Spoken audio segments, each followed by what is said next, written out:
Salutations all, this is Basic Public Speaking, and I'm going to talk about just a quick preview of the canons of public speaking, or the rhetoric of public speaking. There's Word documents, and there's several Word documents, and there's an assessment that we do at the beginning, at the end of the course with this. Now, I'm just giving a preview of what I have uploaded in Word documents. So we have it as 5 canons, which is invention, arrangement, style, memory, and delivery. In regards to public speaking, this is the basis. And we talk about it when we talk about Aristotle, which, if you remember, is the granddaddy, one of the granddaddies of public speaking. A lot of what he put out into the world and discussed, we still follow to this day. Obviously, it's modernized, but the basis is still there. So with invention is the process of coming up with what you want to talk about, like the subject of your speech.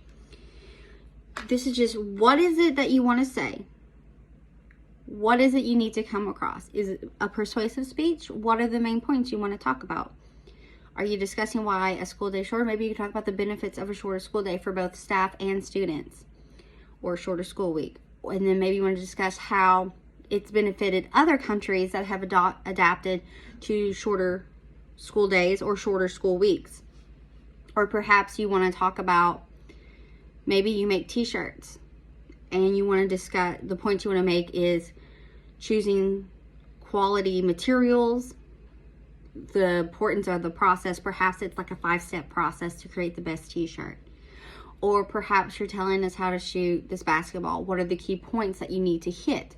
That's all what invention is you're gathering your thoughts, and it's the process of coming up with what it is you need to say and what the main points are. So then this moves us into arrangement. Arrangement is just how you organize it. Think of an outline. When you write, you have an introduction, a body, and conclusion. That is the same way with public speaking. There's written outlines and working outlines. Written outlines are kind of more detailed, like this is my introduction, this is my thesis statement, or this is my topic, this is my thesis statement purpose, this is my introduction, snippet of the introduction, this is what I'm going to say.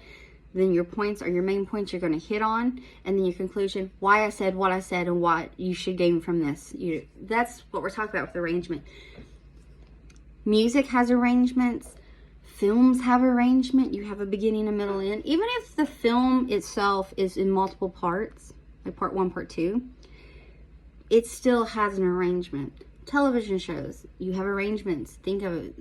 Beginning of the series, arc of the series, and some shows have multiple arrangements because the storylines, if they go for multiple seasons, there's numerous storylines, but then they're all kind of tied together. Anyway, that's what we're talking about. The arrangement areas, how you organize your thoughts for your speech. So we've done invention, we've done arrangement. And style, this is choosing language and constructing your presentation to create an emotional response. We talk about language, style, and delivery, all that comes in, but this is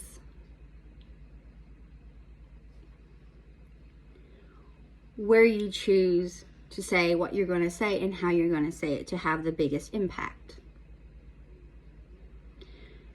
And from there, you also kind of need to know your audience, because you will change how you speak depending on the age or the demographic or social stuff.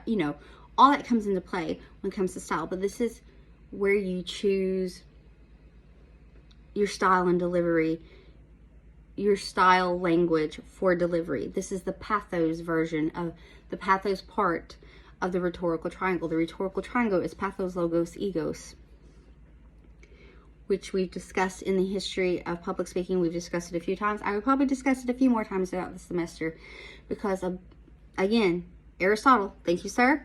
You brought this forth to us, and these are things that we still follow today. Then there's memory.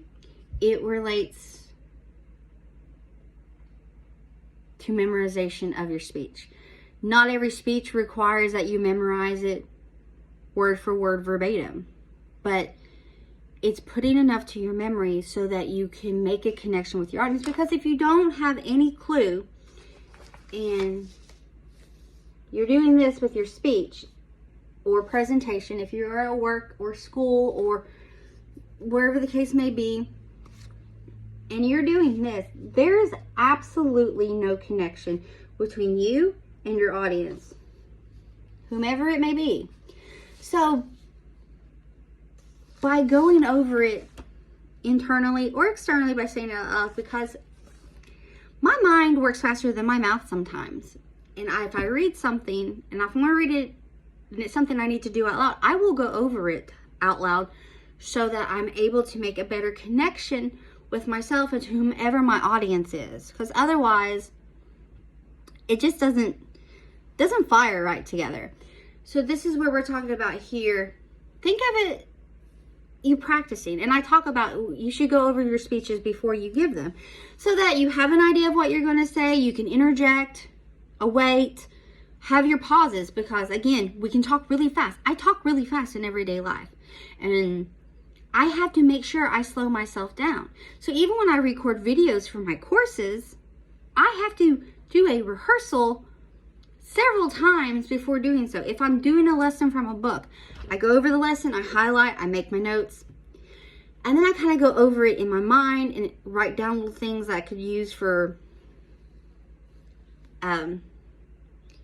examples or little tidbits that go along that kind of help break it down a little bit more. And then I'll say it out loud at least 1 or 2 times before I even commit to sitting down and recording myself. And I may have to record myself several times because I easily get off on tangents. So that's what we're doing with memory here, is the remembering enough so that you're not reading it word for word off of your, like a transcript. Because you're not making connections this way. And we don't really see a lot of your face. If we see any of it all, see, you don't even see me right now except my hands, because I talk with my hands. But even here, like, I'm not, my eyes are visible, but they're not really, because I'm focused on the words on the paper. That's not to say you have to have everything memorized. It's just, you'll see me in videos kind of go off to the side because I have a computer with notes. I have written notes that I have for videos. I have several things around me that help me kind of, okay, this is my next speaking point moving forward. So that's 4 out of 5. And then the last one itself is delivery. All of these are still in use today, and delivery is, I just realized I done something in here. Control S. Delivery is the last of the 5 canons of rhetoric, of public speaking. It involves using all the tools. So you have your invention, arrangement, style, and memory. All that comes into play into delivery. Because you sit there and thought the process of what you're going to say, what has to be said to make your point viable, or what points that need to be hit in your speech. And then you arrange them how you want to speak, how you want to present with your introduction, your body, which is your main speaking points, and then your conclusion. How do you wrap it up? Do I do a funny joke for my introduction to entice the audience to listen some more? And do I go into my speech and do I wrap it up with a statistic, or do I wrap it up, how's the best way to summarize what I just said to make the best impact? What language should I choose? What wording should I choose? If I'm speaking to a class of peers, it's probably going to be different than like a boardroom of executives at a company, or a room full of friends, or a room full of family. Choosing your language, or snippets, or how you choose to present yourself in your speech, and then rehearsing it, memory, and then it comes out in delivery. Delivery is the verbal output of your speech, Cliff Notes version. But it's not just the verbal. This includes your tone of voice, your inflections, your enunciation, the pace and pauses in your speech itself, your body language, positioning, any props you may use if there's like pictures or statistics, or you have a PowerPoint presentation. All emphasis on what you like. Some of the things you may say make you stronger. Your body language. I'm pretty sure I already said that, but I talk with my hands a lot, so I have to reemphasize that. Your facial expressions, all that follows into delivery. It's not just the words out of your mouth. So again, the canons of rhetoric is invention, arrangement, style, memory, and delivery.